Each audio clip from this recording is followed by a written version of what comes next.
Tomiko Tissa, c'est projet de NDI qui vise à améliorer la gestion de partis politiques au travers de la démocratie. Le débat de ces jours s'inscrit donc dans les volets pratiques du dit projet. Mesdames et messieurs, bonjour, bienvenue. Bonjour Julie. Bonjour Nouria, bonjour à nos co-débattrices, bonjour à notre chaleureux public du GMD. Les textes de loi sur la décentralisation fixent la libre administration de la province ainsi que l'autonomie de la gestion des ressources humaines, financières, économiques et techniques. Il nous paraît donc légal et juste dans le cadre de ce débat de faire un état des lieux d'abord sur les infrastructures respectives à nos co-débattrices. Oui. Il s'agit de Madame Immaculée Chibalanza, qui est de l'AFDC, candidate à la députation provinciale en Ngaliema. C'est bien ça? Oui, bonjour Madame. Et nous avons à ma droite Maman Masika Anastasie, candidate également à la députation provinciale dans la commune de Mongafula. Elle est de l'UNC. Elle est accompagnée à sa droite par Maman, Madame Donja Kati du MSR, candidate à la députation nationale dans la circonscription de Moamba. Bonjour et bienvenue. Merci, bonjour.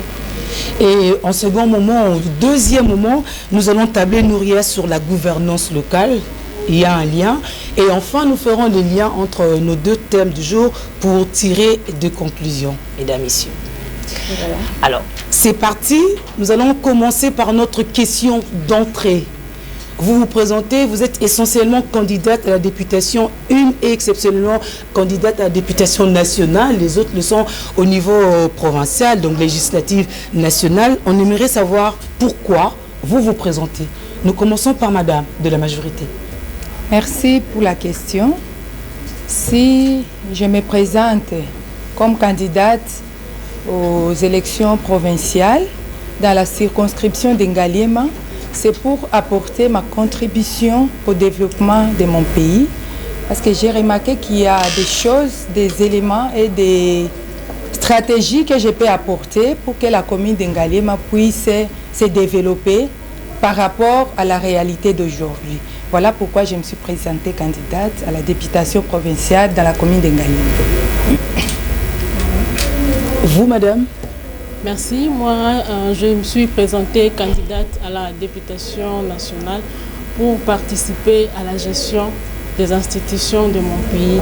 Si nous décrions ce que nous vivons aujourd'hui dans notre pays, c'est parce que la gestion n'est pas bonne. Et ceux qui nous ont gérés jusque-là ne nous gèrent pas convenablement. Et puis, les institutions que nous avons, comme l'Assemblée nationale, ne joue pas correctement son rôle. Il est là en train de produire des lois qui ne sont pas suivies et il ne contrôle pas l'action du gouvernement.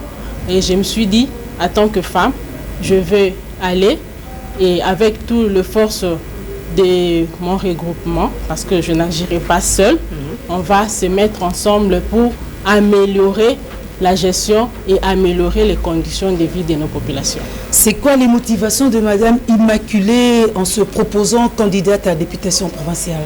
C'est Madame Anastasie. Madame Anastasie, sorry, oui. Voilà. Moi, en tant que candidate à la députation provinciale dans la commune de Mongafula, je suis de l'opposition. Nous nous sommes pointés juste pour montrer au public que le gouvernement a failli à sa mission. Et nous voulons une nouvelle classe politique. C'est pourquoi je suis là. Voilà. Pour aller dans les vifs de notre sujet, nous avons également fait intervenir la population. Nous allons tous ensemble suivre ces baladeurs et nous reviendrons tout juste après. Les priorités sont des hôpitaux privés. Et si on essaie un peu de compter les écoles, ce sont des écoles privées sur le plan majoritaire. Essayons un peu de voir les routes qui sont ici. C'est vrai qu'on a eu à réhabiliter quelques routes, mais après. Ceux qui sont beaucoup plus visibles, ce n'est que des écoles privées, des hôpitaux privés, et ainsi de suite. En tout cas, ce qui concerne de l'État, comme on a toujours l'habitude de le dire, comme j'avais dit, l'État n'est pas responsable. D'autres hôpitaux qui sont en bon état, mais d'autres ne sont pas en bon état. Il y a des routes qui ont été réhabilitées, mais pas toutes les routes. Alors essayez un peu de voir dans des quartiers un peu reculés, ils n'ont même pas de macadam, leurs routes ne sont pas macadamisées, vous voyez un peu. Mais un individu ne peut pas prendre cette charge d'essayer un peu d'arranger toutes ces routes, tout simplement parce qu'il sera interpellé par les autorités. Parce que les autorités ne veulent pas que les individus contribuent à l'évolution du pays. Pourquoi tout ça?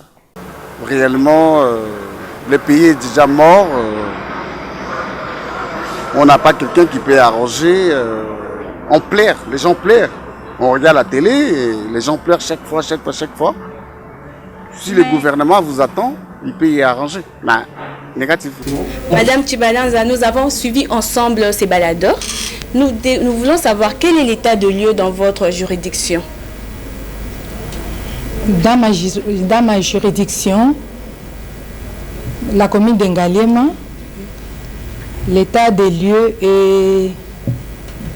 est vraiment dans un état d'avancement parce qu'il y a certaines activités, certains travaux qui sont en train d'être exécutés. Mais si nous prenons les volets routes, nous avons les routes principales qui sont en train d'être réhabilitées. Mais les routes secondaires ne sont pas vraiment suivies. Et les routes qui conduisent dans des endroits d'importantes capitales, d'importantes nécessités, les routes là ne sont pas vraiment réaménagées et réhabilitées plutôt. Et nous ne pouvons pas dire que les routes n'existent pas dans ma juridiction. Les routes sont là et elles sont en train d'être réhabilitées. Mais le gouvernement doit mettre un accent sur les routes secondaires qui vont permettre à la population de vaquer normalement à leurs occupations, nos élèves, les parents, les jeunes et vieux. Et qui pousserait justement le gouvernement à réhabiliter des routes parallèles, des routes secondaires. C'est un besoin réel de la population. Et nous, en tant que candidates provinciales, une fois élus, nous ferons tout pour que ces routes-là soient une priorité pour l'Assemblée provinciale de Kinshasa. Bien que nous savons que les routes au niveau national sont de l'obédience gouvernementale, mais nous ferons tout pour que certaines routes de notre circonscription soient réhabilitées en faisant voter certains édits et en proposant ce qui doit être fait. Et en ce qui concerne les écoles, comme nous avons suivi tout à l'heure, l'état des lieux de tout. Effectivement, la commune d'Engaliema compte plus de 800 écoles maternelles, primaires et secondaires, et 75% de ces écoles sont privées. Ça, c'est vrai, c'est une réalité. Et ça ne permet pas à la population d'une scolarité adéquate. Et une fois élus, nous ferons tout pour que le gouvernement et l'Assemblée provinciale puissent aider à construire certaines écoles dans les milieux où elles n'existent pas. Parce qu'il y a certains quartiers où il n'y a pas des écoles publiques et mon gouvernement provincial, nous ferons tout. Avec mon regroupement, si la population d'Engaliema nous fait confiance, nous ferons tout pour qu'ensemble nous puissions militer pour que ces écoles soient construites et pour permettre la bonne éducation et l'exécution de l'article 14, de l'article qui accorde la scolarité pour tous dans notre pays. Merci beaucoup. Et Madame Donja, et vous, quel est l'état des lieux, des infrastructures dans votre juridiction? Merci Madame la journaliste. Je dirais que l'état des lieux des infrastructures dans ma juridiction qui est Moamba, quand je parle de Moamba, je vois la commune de Limité, la commune de Lemba, la commune de Matete, Ngaba et Kisenso. Par rapport à toutes ces communes, je dirais que les infrastructures qu'on a, disons, les infrastructures par rapport à l'éducation, les écoles, par rapport aux infrastructures sanitaires, les hôpitaux, les routes et les marchés aussi pour la promotion de l'activité économique. Toutes ces infrastructures-là ne répondent pas à la demande ou aux besoins de la population. C'est-à-dire? Pourquoi? Oui, j'avance. Pourquoi j'ai dit ça? Depuis, ça fait 58 ans aujourd'hui que notre pays a accédé à son indépendance et nous continuons à utiliser les infrastructures que les Blancs nous ont laissées. Les gens qui ont géré le pays depuis 1960 jusqu'à aujourd'hui n'ont pas su construire d'infrastructures en rapport avec l'évolution démographique. Donc, ce qui fait qu'il y a un grand besoin qui n'arrive pas à être épuisé. Et par rapport aux routes, comme on venait de les suivre, quand on voit, bon, je parle de moi, il n'y a pas que des routes. Oui, je suis en train de développer chaque infrastructure. Quand on parle de route... Vous avez 2 minutes. Quand on parle de route, je vois les routes principales. Donc, le boulevard Lumumba, le boulevard du 30 juin, Sendwe, Kasavubu. Là, on peut circuler. Mais quand on veut percer dans les routes secondaires au niveau des communes, on ne peut pas circuler sans se retrouver dans un nid de poule. Et quand je parle de marché, vous verrez que la commune de Limete n'a aucun marché. Le marché dans un vrai sas du monde du marché. C'est-à-dire le marché qui répond aux critères et aux normes urbanistiques. Ce n'est pas le petit 5-7 étalages qu'on trouve dans un coin de rue qu'on appelle le marché. Et peut-être qu'on a voulu respecter le caractère premier de cette commune. C'était résidentiel, c'était industriel. Mais moi, je crois qu'avec le plan de l'urbanisation de la ville, lorsque tout commence à changer, le gouvernement doit suivre. Il y a eu la crise et on a pillé les usines qui se trouvaient sur Limete.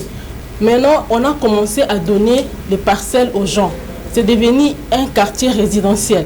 Donc, il n'y a pas assez d'industrie. Il fallait alors penser au marché parce que ces gens-là doivent s'approvisionner quelque part. Et tous ces habitants-là vont soit à Matete, soit au grand marché. Okay. Merci beaucoup, Madame Donja. Vous avez épuisé vos 2 minutes.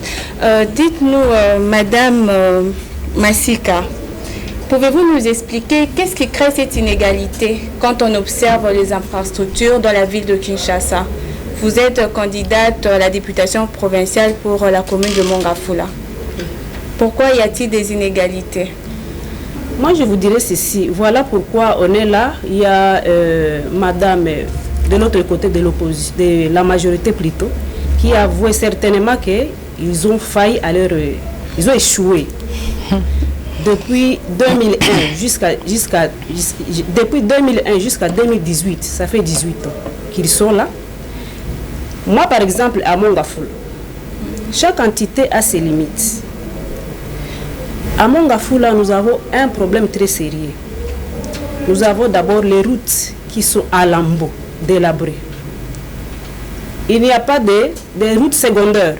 Et d'où nous connaissons beaucoup les problèmes de bouchons, des embouteillages chaque jour. Les gens qui vivent de l'autre côté à Mongafula, ils savent très bien. Nous avons le problème de... Il n'y a pas des écoles de l'État.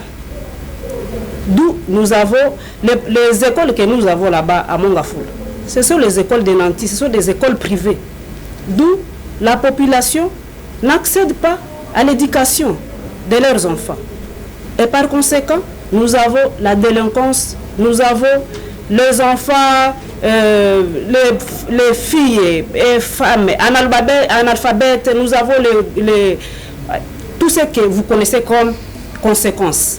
J'ai envie de comprendre, on a des délinquants parce que les enfants ne peuvent pas accéder aux écoles construites par l'État.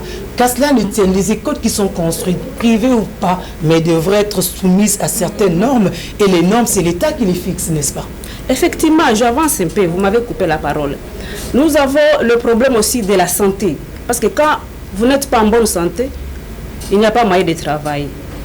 Les hôpitaux ou soit les centres de santé qui sont créés là-bas, ce sont des centres ce sont les nantis qui accèdent à ces centres de santé. D'où il y a faille au niveau du gouvernement. Nous avons beaucoup de problèmes. Nous avons le problème des érosions.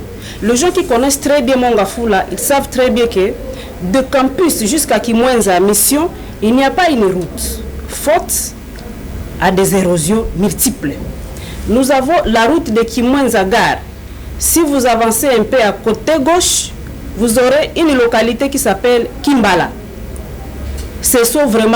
On se croit vraiment qu'on est au village pendant que nous sommes à Kinshasa. Vous allez avancer en Vunamalengi. Vous avancez à Kinsiona. Donc il n'y a pas de... Mais c'est si vous pouvez vous résumer, s'il vous plaît. Tout à fait. Oui. C'est pour dire que le gouvernement a failli, c'est pourquoi on doit changer la classe politique. Et d'ailleurs, il fallait changer pour moi. Merci beaucoup, Madame Masika. Merci. Madame Chibalonza, partagez-vous cet avis? Vous avez échoué. Je ne suis pas d'accord, contrairement à ce qu'elle a dit, que j'ai affirmé que le gouvernement a échoué. Le gouvernement n'a pas échoué. Avait gagné. Il y a certains éléments. Je vous ai dit que les routes sont en état de réhabilitation.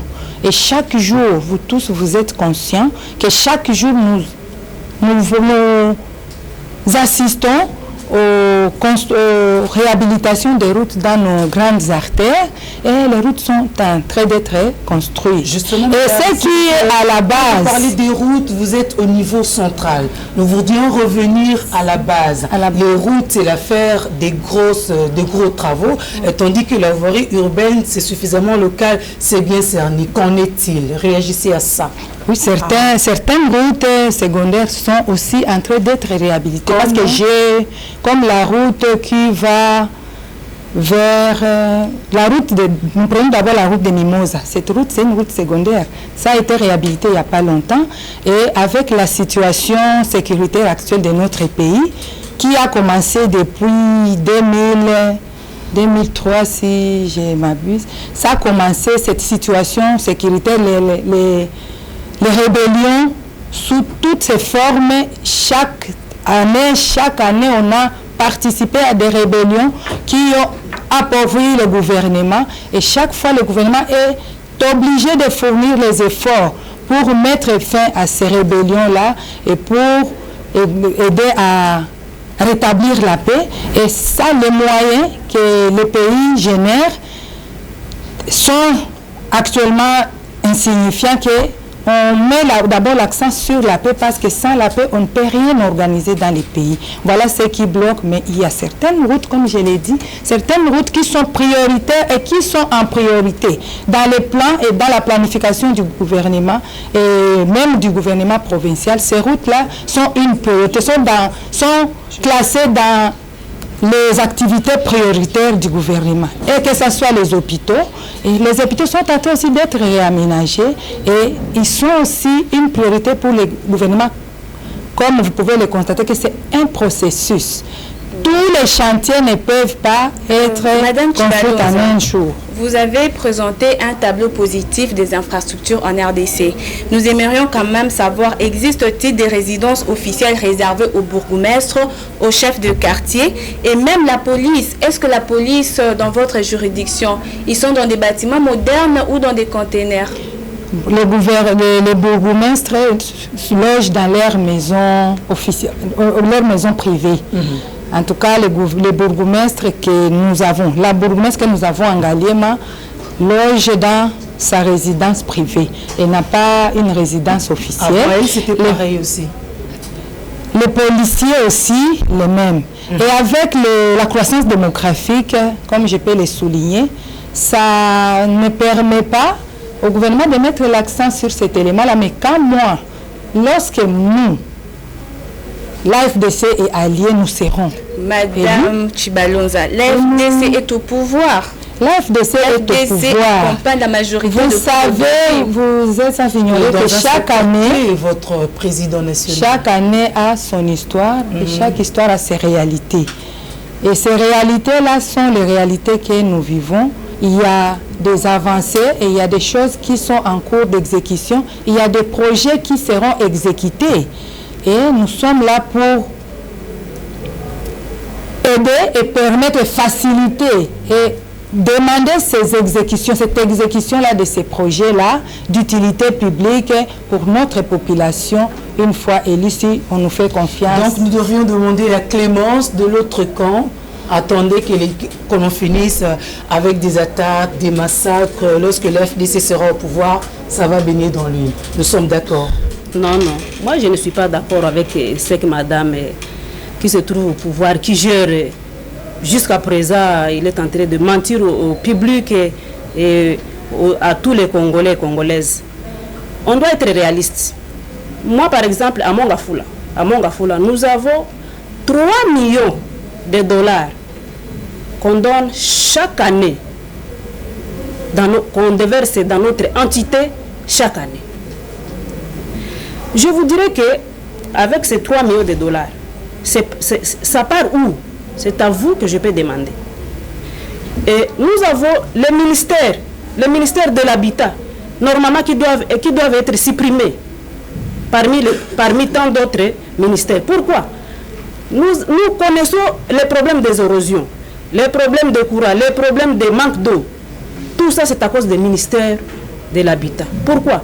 Le service de l'Habitat est là, normalement, avant que les gens construisent. Il faut que le service d'habitat d'abord, il y a des principes pour construire. On doit canaliser de l'eau, on doit faire des terrasses, on doit prévoir là où il y aura les câbles de courant, la régie des eaux et tout qu'on sort. Après, on commence à construire. Maintenant, voilà pourquoi la population, pauvre qu'il est, directement, il fait recours à lui-même parce qu'il n'y a pas, c'est comme s'il n'y a pas un papa. Alors, il construit et ce sont des constructions anarchiques. Voilà pourquoi nous connaissons beaucoup de problèmes. Et à part ça, je pensais que ce problème était plutôt général. Ce problème de construction anarchique.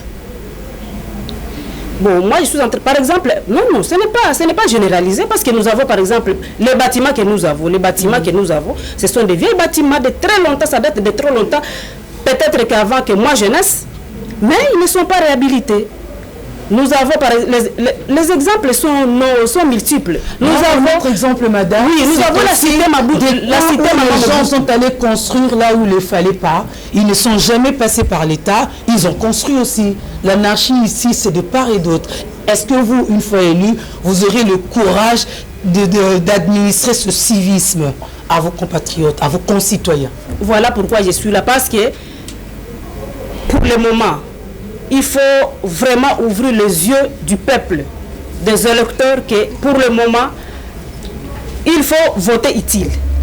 Il faut voter des femmes fortes comme moi, des femmes de distinction, parce qu'avec moi, je sais que nous allons changer. Vous nous direz vos projets au second moment, madame. Voilà, messieurs, nous arrivons, Nouria. Donc finalement, le quorum est plus qu'atteint. C'est redevenu au masculin, ce débat. Bienvenue à messieurs. Merci. Florimond Mbouyi de l'UCP. Oui.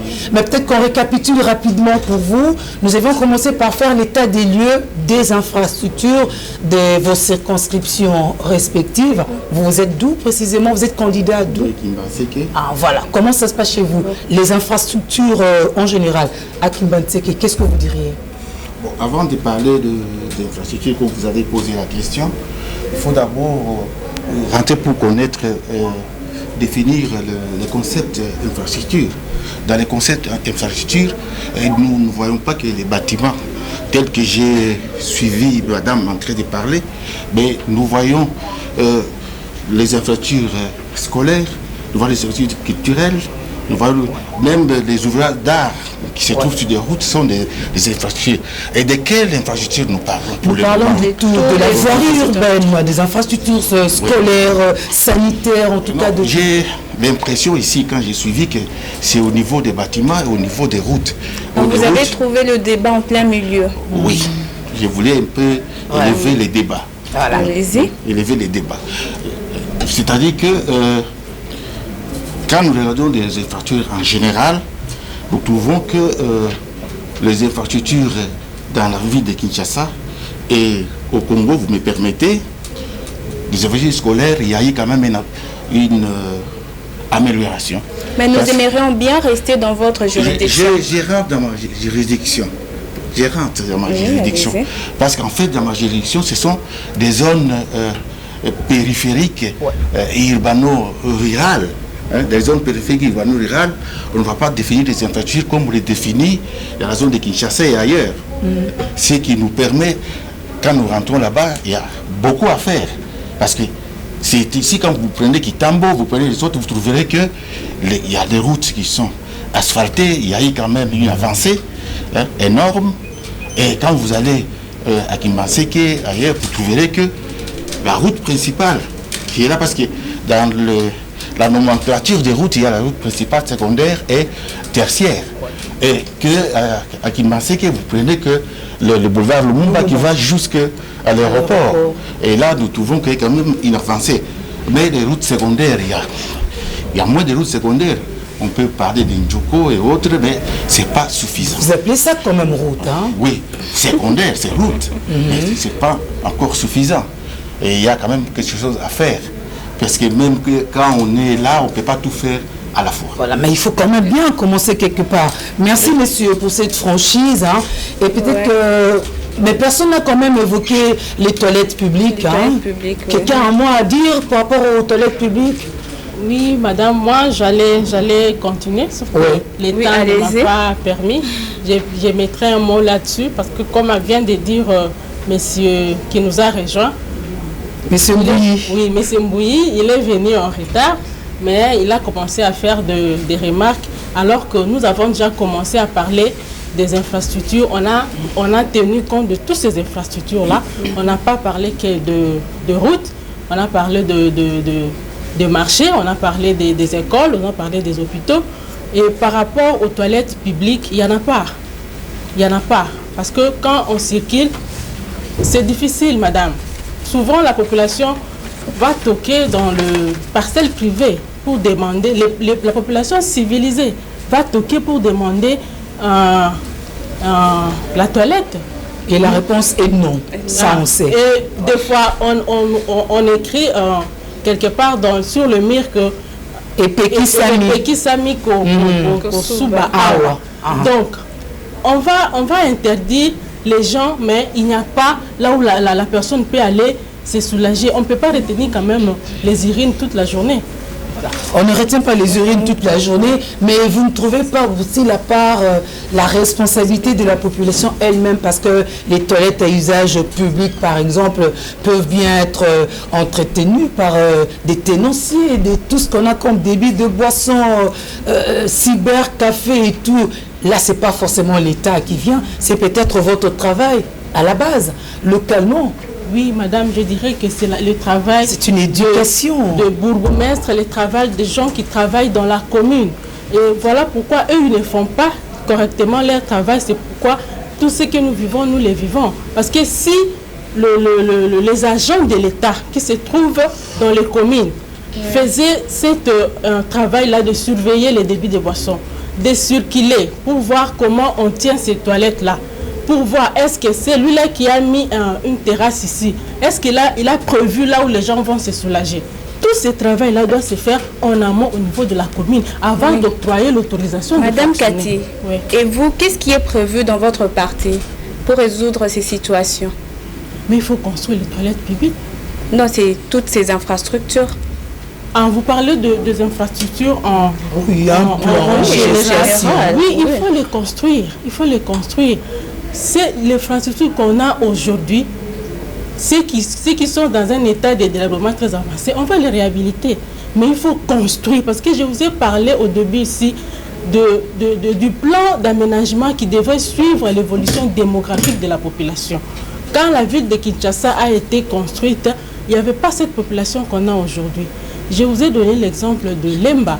À Lemba, aujourd'hui, on compte 375 179 habitants. C'est une population surpeuplée par rapport à ce que le blanc, ce qui était problème de planification familiale, problème de pauvreté. Non, non seulement la pauvreté, madame. L'exode rural. Quand on construit les villes, les cités, il y a ceux qui gèrent doivent accompagner leur gestion par rapport à l'évolution de la population. C'est très capital. Est-ce que vous avez vérifié, ça n'a pas été fait? Madame, c'est ce que nous décrions ici. Quand on dit que dans nos communes, il y a la proximité. Aujourd'hui, vous allez, même, on n'a même pas eu le temps de parler sur les logements sociaux. Ça fait partie des infrastructures. Parce que quand on va dans nos communes, on va trouver que les logements posent problème. Chaque jour, chaque week-end, disons, il y a les gens qui se marient, les nouveaux couples. Mais l'État essaie de réguler, c'est vous, les bailleurs, qui ne respectez pas. Non, on a dit il y a 3 mois la garantie locative. Qui l'applique? Écoutez, les privés suivent toujours... Vous voulez des chicottes, forcément? Les privés suivent toujours le programme de l'État. Si l'État a les maisons, si l'État a construit des logements et qu'il applique cette loi-là, et les privés qui vont s'entêter, l'État doit leur faire payer les amendes. Chez l'État, c'est 3 mois de garantie. Ok, merci beaucoup, madame. Monsieur Florimont, dites-nous, vous venez à peine de nous rejoindre, vous êtes du pouvoir. Nous supposons que vous accompagnez ces gouvernements à gérer actuellement le pays. Alors, qu'est-ce qui fait qu'il n'existe pas des structures de base dans les communes? Je m'excuse. Quand vous dites que nous accompagnons à gérer... Non, vous gérez. Il y en a qui gèrent. Vous êtes de la majorité. Qui gèrent. Si, même si on est de la majorité, il y en a qui sont là, qui gèrent, et d'autres qui ne gèrent pas. Et quand on sera là, on va parler. À ce moment-là, on va me poser la question pour dire, vous êtes là, qu'est-ce que vous avez fait? C'est le même refrain, il faut être là. Ouais. Et alors, nous sommes là pour améliorer. C'est-à-dire que quand nous acceptons pour améliorer. Ce n'est pas pour faire n'importe quoi. Revenons à notre sujet. L'état des lieux. L'état des lieux sur... on a parlé des toilettes publiques, que j'ai suivi, madame, avec beaucoup plus d'attention. Je crois que l'éducation doit se passer à la base. Hein? À la base, quand il y a une éducation, vous trouverez que les gens ne vont pas commencer à en aviser. Ce qui se passe ici chez nous, c'est quoi? C'est-à-dire que les toilettes publiques, on peut pisser sur la route, on peut faire n'importe quoi. C'est ce qu'on fait à Kimbantseke aussi. Normalement. Je ne dis pas de Kimbantseke, moi je parle en général. Non, nous devons parler de votre commune. Je ne dis pas que là on fait sur la route. Non. On ne fait pas. On fait à Ngalema, on fait à Mongafou, là, pas à Kimbantseke. Pas chez moi. On fait où finalement? Non, pas. Ce sont des zones urbano-rurales où il y a des brousses. Et voilà, la même partie, quoi. Oui. Ok. Et il y a des brousses. Hein? Cela veut dire que Dieu a créé ce monde et il y a une opération qui est biologique qui s'est faite. Et comme ça, vous coûtez cher à la santé publique. Typhoïde, choléra. On ne coûte pas cher à la santé publique car le nombre de gens est minime. C'est scientifique. Quand le nombre est minime, vous trouverez que ce qui est pollué est évacué directement. Je vous donne un exemple. Je prends de l'eau, l'eau des rivières. Ici à Kinshasa, quand vous buvez de l'eau des rivières, vous êtes contaminé directement. C'est parce que la pollution, le taux de pollution est élevé. Mais quand vous arrivez quelque part, vous trouvez que les gens qui boivent dans l'eau des rivières, parce qu'il y a les DBO5, c'est-à-dire des besoins en oxygène, que Dieu a créé, qui fait qu'il y a l'oxygène qui entre dans l'eau, qui englobe des microbes, qui remonte avec les microbes, et l'eau est épurée naturellement. C'est pour ça que je voulais arriver avec vous pour dire non, on peut faire n'importe quoi. Non. Le nombre de gens qui m'enseignent augmente de jour en jour. Et donc nous devons arriver à construire des toilettes publiques. Hein? Parce que, voyant la croissance démographique de Kinshasa, c'est une croissance galopante. Messieurs, de vous à nous, s'il y avait des priorités à établir en matière d'infrastructure à Kimbantseke, comment vous énuméreriez ça? Oui, on commence d'abord par des routes secondaires, pour que les gens puissent arriver sur la route principale facilement. Ça, c'est une priorité qu'il faut. La priorité, il faut aussi de l'eau. Parce que quand vous entrez à Kimbantseke, vous trouverez qu'il y a des puits. Les gens sont en train de prendre pour de l'eau potable. Ils utilisent l'eau des puits. Hein? Ce qui fait qu'il y a des jeunes filles qui prennent cette eau pour arriver à la maison, ça fait une distance. Oui. Nous devons avec arranger, des problèmes de santé qui vont avec des problèmes de santé. Nous devons arranger ces problèmes. C'est parmi des priorités. C'est parmi des priorités parce qu'elle arrive des autres. L'électricité, c'est bon. Oh, l'électricité, écoutez, on est en train de placer des câbles. Oui, on est en train de passer des câbles. Ils ont mis partout des câbles. Mais nous attendons qu'ils puissent aussi les faire. Ce sont des projets, ce sont des financements. Et je voulais arriver pour dire que dans les développements, quand on parle de développement, on doit parler aussi de financement. Ah oui, on va y arriver justement. Et vous avez de financement, il n'y aura pas de développement. On y arrive justement, on est déjà presque de plein pied dans notre deuxième thème parce que nous parlons justement de la gouvernance locale. Alors avant de relancer les débats, nous on vous propose ce que pensent, ce que comprennent, ce qu'attendent les Quinois, vos bases et vos potentiels électeurs. Que c'est à la maison communale de prendre soin de tout cela. Parce que c'est déjà une autorité urbaine. Mais parfois, nous voyons les individus entre eux, ils essaient un peu de faire ce genre de production économique. Et là, c'est pour leur propre poche. Et cela n'entre pas dans la caisse de l'État. Et s'il faut que cette somme entre dans la caisse de l'État, ça sera des minimums. Alors si l'autorité urbaine, à savoir la commune, la maison communale, prenez soin de tout cela et que la maison produise des choses qui vont faire entrer de l'argent dans la caisse de l'État, alors c'est à la maison communale d'en profiter le plus. Parce qu'aujourd'hui, même si l'État dispose des moyens pour mettre à la disposition des bourgmestres, quels sont ces gens-là qui sont là pour assumer cette responsabilité? Quelle est la mentalité de ces gens-là?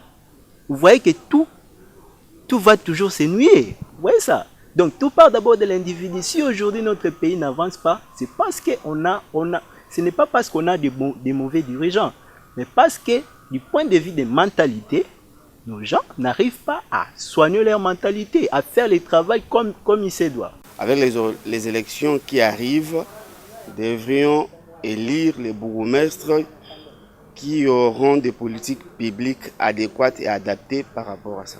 Ces autorités déjà qui sont là, nommées, tout et tout, ils n'ont de compte à rendre pratiquement à personne.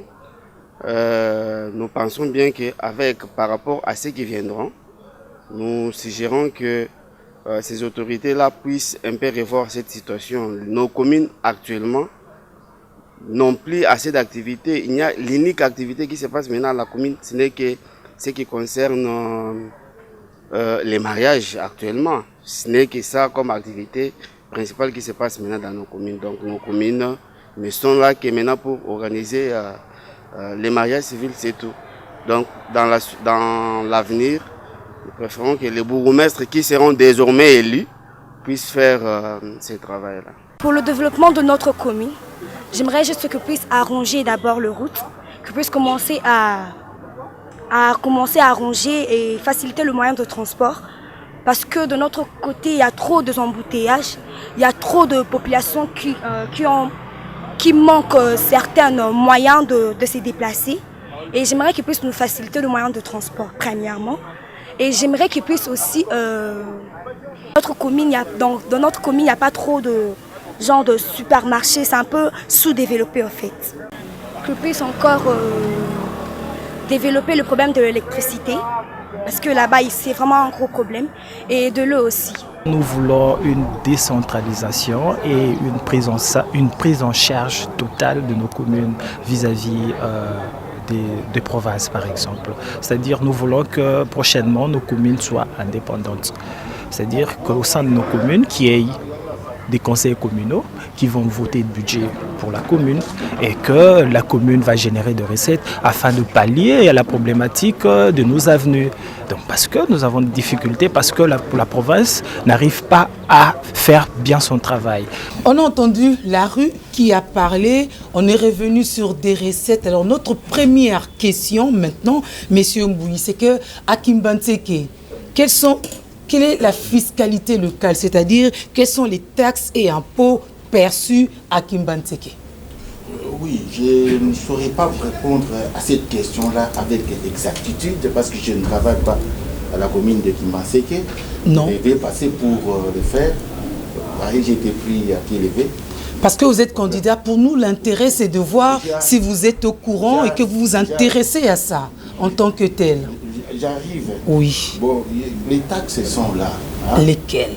Bon, écoutez, je vous ai dit, je ne saurais pas vous répondre à cette question-là parce que je travaille par là-bas. Je devais d'abord aller là-bas, vérifier et puis vous donner une réponse. Ah, donc vous répondrez le jour où vous irez là-bas. Madame, chez vous, ça sera quoi les taxes dans votre commune? Comment est-ce que la commune peut se faire des recettes? Quelles sont les taxes et impôts sur lesquels la commune peut compter? La commune d'Ngalema a beaucoup d'entrées de recettes. Oui.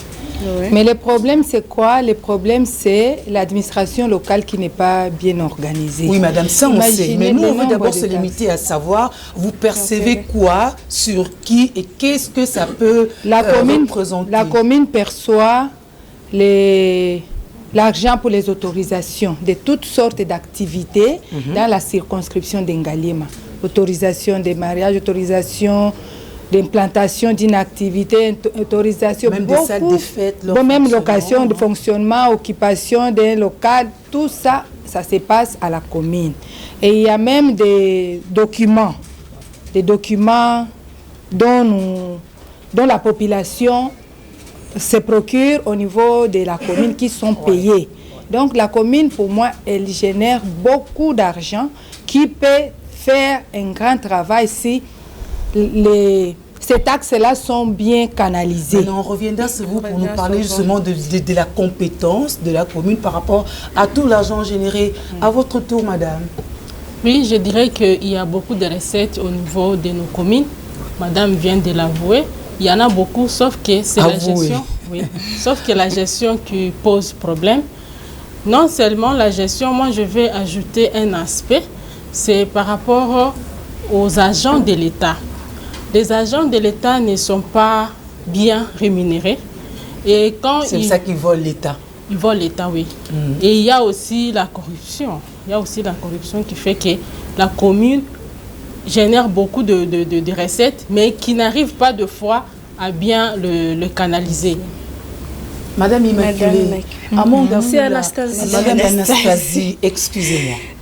Madame Anastasie, à Mongafula, de tout l'argent qu'on perçoit, comment on les répartit avec la ville et qu'est-ce qui resterait à la commune de Mongafula? Bon, heureusement pour moi, je ne gère pas. Là, c'est la majorité qui doivent donner les bilans de tout ça, oui. Parce qu'on est en train de... On demande beaucoup de taxes. Même les femmes, la population qui souffre, on leur demande des taxes. Parce que dans les petits marchés que vous allez, par exemple, nous avons les petits marchés. D'ailleurs, on n'a pas de... Chez nous, à Mongafula, on n'a pas de marché. On n'a pas de marché. On demande quand même l'argent au marché. Oui, effectivement. Comment vous demandez l'argent au marché qui n'existe pas, madame? Ça n'existe pas. À Mongafula. Moi, en Galema, les marchés, bien que non construits dans les normes. Mais que vous endossez comme ça à l'État. Ok. Ça aussi, l'État sait faire. Hein? Les taxes, là, sont de grandes utilités pour la commune. C'est pour permettre la gestion et le fonctionnement de la commune. On les demande parce qu'il y a les marchés. Il y a des gens qui vendent et qui achètent. C'est comment ça participe au développement de la commune? En quoi ça participe? Oui, comment est-ce que ça participe? Normalement, c'est ça. On ne voit rien. Mon camarade ici venait de dire... Comme je suis en train de dire qu'il n'y a pas de marché, elle est de Lukunga. Lukunga a cette commune, y compris Mongafula. Est-ce que tu peux me le montrer vraiment que dans la commune de Mongafula, nous avons un marché? On n'en a pas. Or, moi, je peux vous aider juste pour vous montrer là où vous mettrez. Un instant, madame. Nous achetons, les gens étalent les articles Donc, sur la chaussée, Oui, sur la chaussée. et puis avec beaucoup de risques, madame, avec beaucoup de risques, nous avons nos camions qui quittent les Bas-Congo, de Congo central là-bas, ça termine leur course au niveau de Matadi-Kibara là-bas quand le frais est terminé et il écrase tout le monde là-bas. Mais il y a quand même de moins en moins des accidents, apparemment les gens sont tellement préparés. Hein.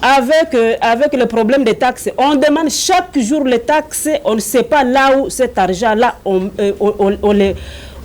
donc, ça n'entre pas dans la caisse publique. Qui demande, qui ne sait pas. C'est le gouvernement qui est là, qui a failli à sa mission. Donc, la mauvaise gouvernance de notre gouvernement. Voilà pourquoi on est en train vraiment de montrer à la population qu'on doit changer la classe politique. Il n'y a pas une bonne volonté des gens qui gouvernent. Parce que vous parlez du gouvernement qui vient marcher sur vous, peut-être que madame qui a la députation nationale pourrait nous aider.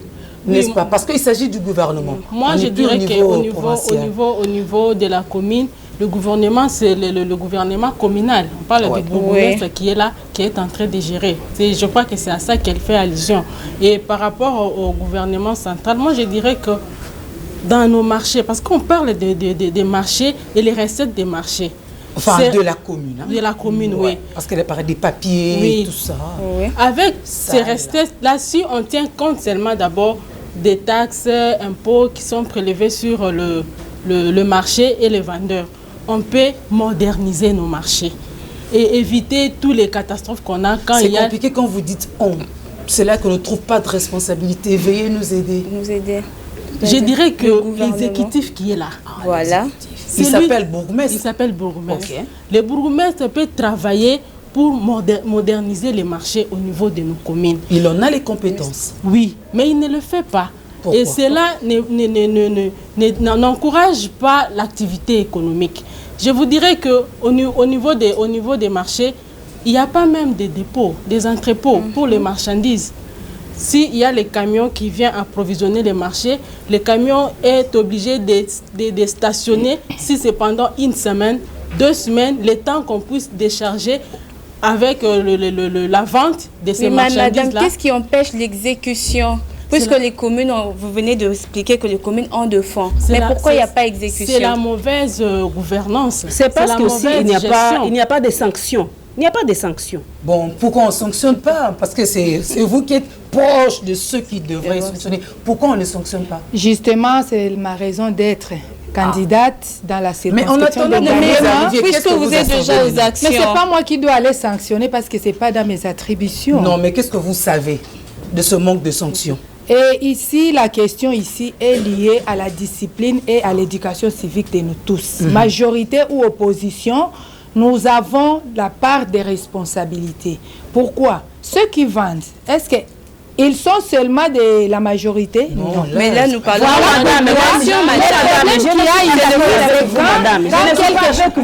Quand vous parlez, je ne réagis pas. Non, tout en sachant laisse-moi parler. Non, madame, minutes, vous allez réagir. Je dirais ceci. Tout en sachant que l'opposition est là pour mettre le dans les roues de la majorité que vous avez. Combien de fois notre police ils ne font pas est déjà intercalée pour que les gens retournent dans les marchés qui sont connus, mais ils refusent. Et c'est la même opposition qui incite ces gens-là à aller créer ces désordres de vendre sur la route. Là, on sait à peu près les actions des uns et des autres. Il y a des calicots, il y a des tracts de temps en temps, mais on n'avait pas encore entendu dire qu'on convoquait les gens à vendre à même le sol. Voilà. Ça, on n'était pas encore au courant. Mais quand même, il y a la police de la ville pour chaque fois interviennent pour chasser ces gens-là qui vendent. C'est une situation... Et on les chasse pour qui? Sur les mêmes de l'opposition. Il n'y a pas des endroits appropriés, madame. Il n'y a pas des endroits appropriés. Non, mais il n'y a pas des endroits appropriés. Est-ce que vous avez... S'il vous plaît. Vous pouvez donc il n'y a pas d'endroits appropriés. C'est justement le pays à titre moqué que je retiens. On doit changer. Le qualificatif pose problème. C'est justement inapproprié que vous parlez au même moment. Il y a monsieur Mbouyi qui veut parler. Sinon vous êtes menacé par les femmes. Merci pour la parole. C'est un problème complexe. Voilà. Un problème complexe d'abord qui va de la mentalité de la population. Parce que si la population est bien éduquée, je ne sais pas cette page Niger, c'est-à-dire que s'il y a quand même la vulgarisation des informations, à ce moment-là, on peut arriver quand même à marcher ensemble, et l'opposition et ceux qui sont de la majorité. Alors, dites-nous quelles sont les compétences. Je voulais monsieur n'a pas encore lu ces textes, Nouria. Je voulais dire ceci. On vend à même le sol dans toutes les communes de Kinshasa. Ah, toutes. Mais j'ai dit bien, infrastructures, non, j'ai dit dans toutes les communes de Kinshasa. Pourquoi? Parce que si nous regardons à la Deuxième République, les endroits qui ont été érigés ou réservés pour la décharge publique, c'est là où on a construit des bâtiments. Et même les terrains de basket, moi je me rends compte, Deuxième République, je parle du temps de Mobutu, hein, et quand... à l'époque, vous étiez de quelle tendance?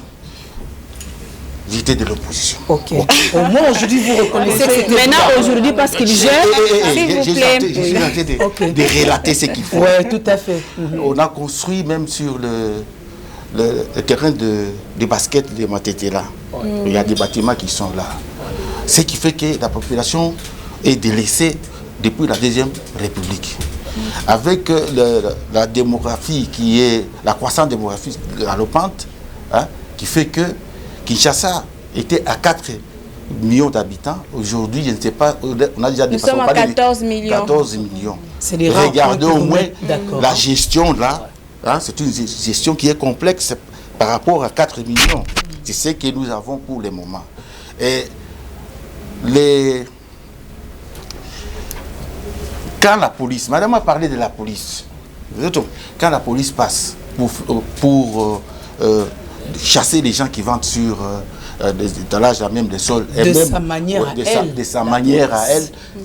Mais quand la police passe, et même moi, et même celui de l'opposition va dire qu'on laisse cette maman vendre pour nourrir ses enfants. Compassion. Qu'on laisse ces mamans. Qu'est-ce qu'ils sont en train de faire? Ça, c'est la dictature. Et ça fait reculer. Par conséquent, selon vous, qu'est-ce qu'on devrait faire pour ne pas reculer, mais pour que la loi soit dure, mais qu'elle soit respectée malgré tout? Parce que c'est ça le rôle des partis politiques. Voilà. Procéder à l'éducation civique de la population. Si majorité opposition pouvait apprendre à la population et montrer à la population la parcelle d'autorité que la population a, là où ils ne peuvent pas, là où il ne peut pas aller et là où elle peut aller, la population va comprendre. Voilà pourquoi nous devons... Y compris sanctionner les dirigeants. Oui, exactement. Les dirigeants qui ne sont pas sanctionnés. C'est pourquoi nous avons accepté de nous engager justement pour mettre fin à tout ça. Alors ils ne font plus vous engager parce que vous avez failli à votre mission. La population qui vend là où elle ne doit pas vendre et sanctionner les dirigeants qui encaissent l'argent généré par les taxes de l'État. Nous sommes là pour ça. Voilà pourquoi la merci beaucoup. Alors nous aimerions savoir, Madame Donja, qu'est-ce que vous feriez si vous êtes élue? Oui, avant de parler de cela, je voulais... Parce que nous sommes déjà en train de chuter. Revenir un peu sur ce que Madame Immaculée vient de dire.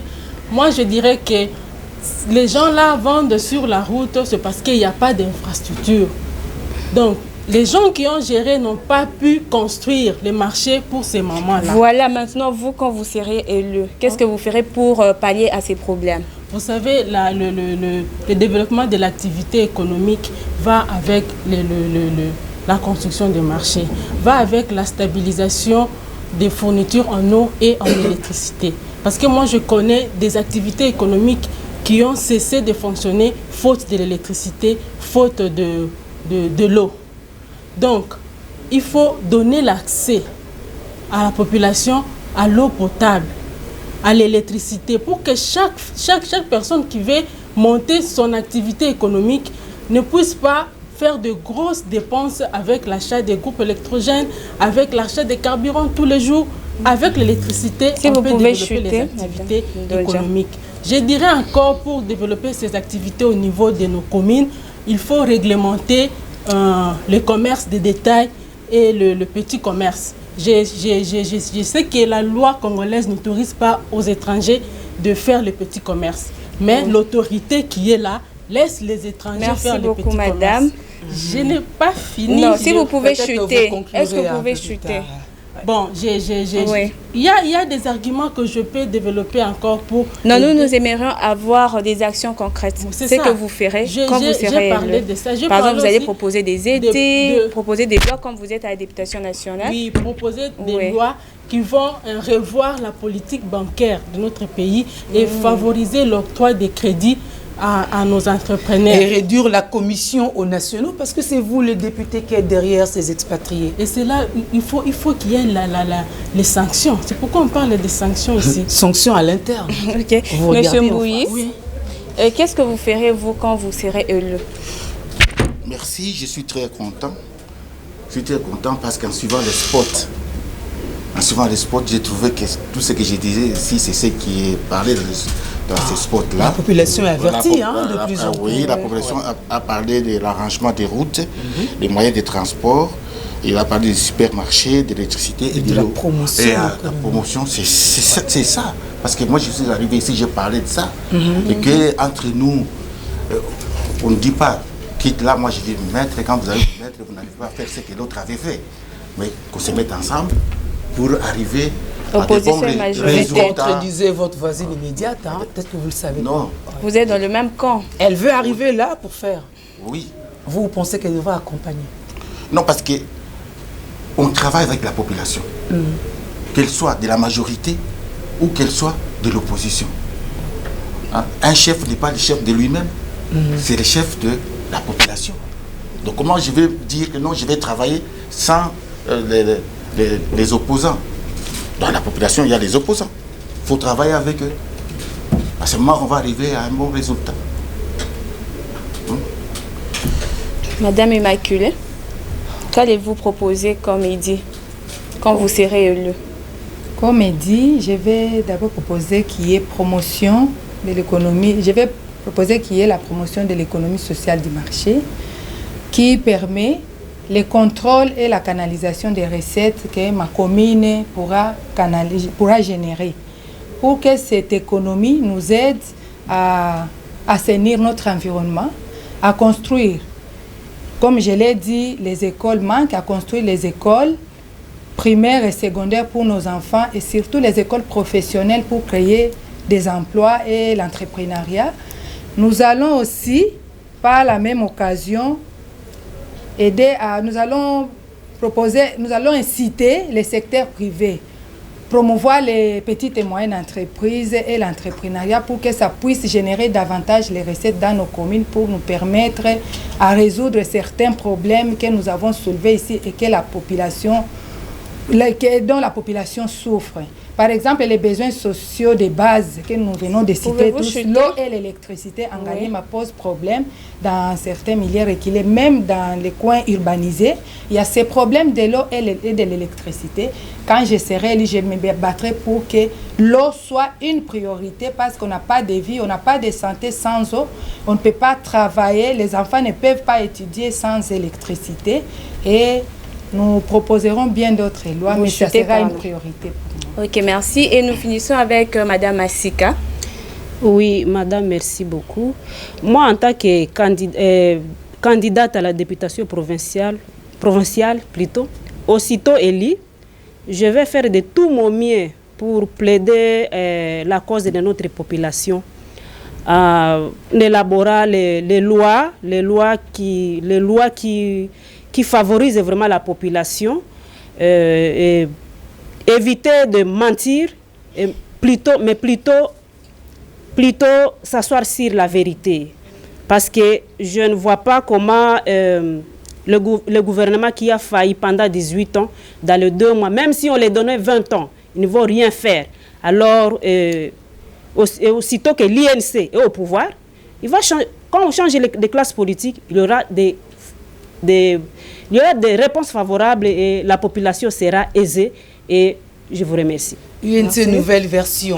Alors on a écouté Mesdames, messieurs, candidats députés aux législatives nationales et provinciales, vous avez eu vos arguments. On espère vraiment que lorsque vous serez aux commandes, vous saurez bien les appliquer parce que l'histoire vous jugera. N'est-ce pas? Merci de votre participation. Merci beaucoup. Merci de vos motivations à chacun. Merci aussi à la population qui de plus en plus devient regardante. Très vigilant. N'est-ce pas? Merci au GMD. Alors, au nom de NDI, on se dit merci d'avoir participé à cet exercice démocratique. Merci. Et Nouria, à très vite. À très vite et à très bientôt. Au revoir. Merci beaucoup.